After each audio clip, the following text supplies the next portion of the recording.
Vamos continuar com o nosso tema, karma. Essa aqui é a parte 2.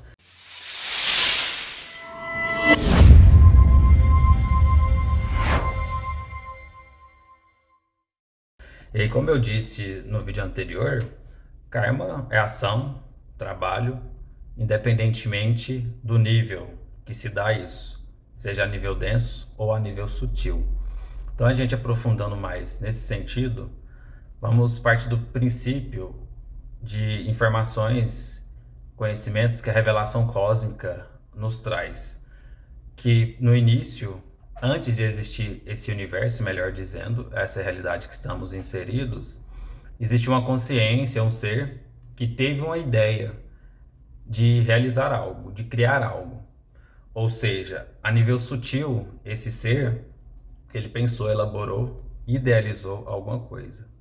Então aqui ele teve uma ação, um karma. Inúmeros acontecimentos até que isso se tomou forma densa. Esse karma inicial se desdobrou em uma consequência, um outro karma.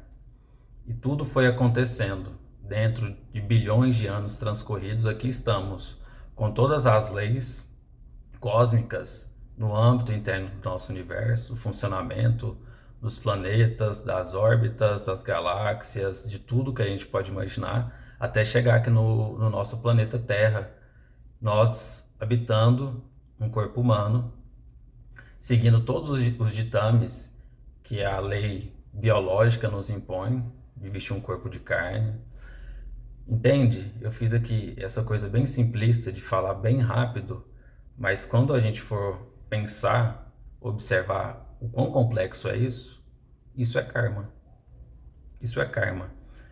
Eu estou trazendo nesse sentido para nós pensarmos de uma maneira diferente e não caricata do que vem a ser karma.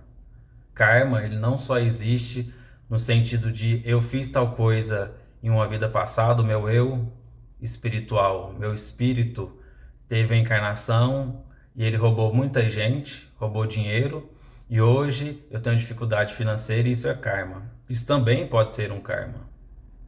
Mas não é só isso, o karma não se reduz a apenas isso, a apenas fatos individualizados. Ele engloba tudo, ele está em tudo.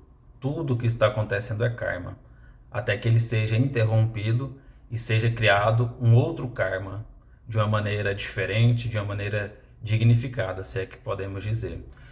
Mas então, eu fiz, né, que houve um karma inicial que gerou essa criação e aqui estamos dentro desse karma, desse caudal, desse caldeirão de karmas, que são inúmeros, zilhões. E se o karma é uma ação e a consequência disso é o karma pala, e essa consequência vai gerar uma outra ação, ou seja, o que era consequência vai se tornar um karma e depois vai ter um fruto que vai ser outro karma, entende? É uma repetição infinita, que vai ser o samsara, né? Podemos interpretar desse jeito. O samsara, que as filosofias indianas também dizem que seria a roda, eles trazem no sentido da roda das encarnações. De um ser, que um eu nasce, perde o corpo, depois nasce de novo e nunca deixa de nascer, nunca se liberta, porque ele sempre vai aumentando o próprio karma. Então, a gente pode pensar isso no sentido de repetição. Eu só repito. Ou as mudanças que um eu promove nesse sentido do samsara são mudanças que não promovem mudança no sentido de transformação, no sentido de transformação. Então, o karma também, ele é uma repetição de padrão, um padrão limitador, aprisionador, talvez nesse sentido. Talvez seja interessante a gente tentar pensar por esse viés, tá? E também, mudando já um pouquinho, trazendo o karma para outra perspectiva, se ele também é sutil, ação sutil, não só densa, as neurociências já conseguem trazer para gente que nós temos as células nervosas, os nossos neurônios, eles se comunicam entre si, todo um complexo, um encadeamento de comunicação, carregando informações. E essa comunicação se dá por meio de sinapses, que são impulsos elétricos passando informação de um neurônio para o outro, certo? A gente chama de, quando a gente cria um novo conhecimento, a gente cria novas sinapses, porque são cerca de 100 bilhões de neurônios que um ser humano adulto possui, e aí são bilhões e trilhões de sinapses possíveis de serem produzidas, serem criadas, serem ali criadas mesmo pela mente, pelo eu que está encarnado. E aí, cada sinapse é um novo caminho, uma nova trilha neuronal. A gente vai chamar isso de trilha neuronal. E isso seria um karma. Eu quero fazer essa conexão. Tem um outro conceito que está bem próximo de karma, que a gente chama nas filosofias indianas de sanskara. Sanskara. Sanskara literalmente significa impressão, marcação, algo semelhante a um carimbo. Algo semelhante a um carimbo. Então, quando da comunicação dos neurônios eu formo uma sinapse, eu crio uma marcação entre esses dois neurônios ou entre um grupo de neurônios, entre grupos, entre redes, entre complexos, eu estou marcando ali uma nova estrada, uma nova ideia, um novo aprendizado que eu tive, certo? Ou seja, ali eu criei um samsara também. Essa impressão. Um caminho foi aberto.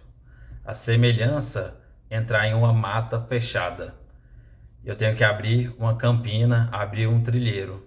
Ou seja, eu estou criando uma marcação ali, estou marcando, tirando os estrepes do caminho, o mato, e ali eu crio uma trilha. É um sanskara. A marcação está feita e quem for naquela mata vai seguir aquela trilha. E aliado ao sanskara, que são essas marcações, existe um outro conceito que chama vasana. Vasana significa algo aproximado a impulso, no sentido daquilo que eu sou levado a fazer com base nos sanskaras, que tem como base o karma. Entende essa ligação? O karma é a ação, essa ação vai criar uma trilha, e essa trilha é um caminho que já existe. Então, o meu hábito, o meu pensamento seria o movimento sutil, a minha ação concreta, densa, ela vai ter o impulso de seguir aquilo que já existe. Ou seja, a repetição, volta no que eu falei lá atrás. Eu vou repetir, ou seja, eu vou perpetuar o karma já existente. Então isso é muito interessante de nós pensarmos o karma também nesse sentido, no aspecto consciencial, no aspecto do eu mais sofisticado, da intelectualidade, da racionalidade humana, de como o karma governa tudo isso. Se eu só repito padrões, reforço posições, pensamentos, desejos, fantasias, aspirações, emoções, eu só estou trilhando o caminho já marcado. Eu estou reforçando o karma. Estou reforçando o karma, que cada vez vai ficar mais intenso. Claro que ele pode ser arrefecido. E existem técnicas, caminhos para isso ser remediado, digamos, ser transmutado. Então, esse segundo vídeo foi nesse sentido, de pensar o karma sob essa perspectiva de sanskara e também de vasana. Espero que isso que eu abordei te ajude a pensar melhor sobre esse tema.